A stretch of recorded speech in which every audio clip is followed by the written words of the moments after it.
গত ভিডিও পর্যন্ত আমি তোমাদের পার্ট 11 এতটুকু আলোচনা করেছি, এগুলো উত্তর সহ আমি তোমাদেরকে ধারাবাহিকভাবে দিয়েছি।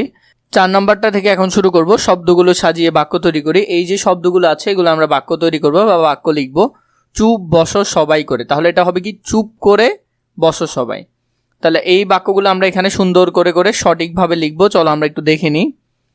তাহলে প্রথমটা চুপ করে বসো সবাই, পরেরটা হবে আমাকে দয়া করে 1 গ্লাস পানি দাও, পরেরটা হবে না একটু আমাকে বলতে দাও।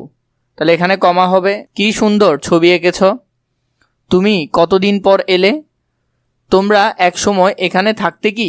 তো এভাবে করে তুমি এইগুলো তোমার যে খালি জায়গা আছে খালি জায়গার মধ্যে সুন্দর করে লিখে ফেলতে পারবে। এরপরে আমাদেরকে যেটা বলেছে, কারণ অনুযায়ী বাক্যের দ্বিতীয় অংশ লিখি। তারা থাকার জায়গা পেল না, তাই গাছের ডালে উঠে রাত কাটালো। গর্তের চারিদিকে দেখলো বাঘের পায়ের ছাপ, সেজন্য তারা সেখানে থাকতে ভয় পেল। এরপরটা হলো আমার খুব ঘুম পাচ্ছে, এতএব আমি ঘুমাতে গেলাম। এরপরে হলো আমার গানের কথা মুখস্থ নেই, সুতরাং আমি গান গাইনি। আজ বিদ্যালয়ে যেতে পারিনি, ফলে আমি পড়া আনতে পারিনি। আমি আসার আগেই তুমি চলে গেলে, এ কারণে আমি তোমার সাথে কথা বলতে পারিনি। 6 নম্বরে যদি দেখি আমরা নিচের অনুচ্ছেদটি পড়ি। তিথি আর তমাল 4র্থ শ্রেণীতে পড়ে, এখন টিফিনের জন্য বিরতি। তমাল তিথিকে ডেকে বলল, আজ কি বার? তিথি আঙ্গুল দিয়ে ক্যালেন্ডারে দেখিয়ে বলল, আজ রবিবার। তিথি আরও বলল, তোমার বার মনে নেই কেন? গতকাল তো আমরা স্কুলে আসিনি, শনিবার ছিল।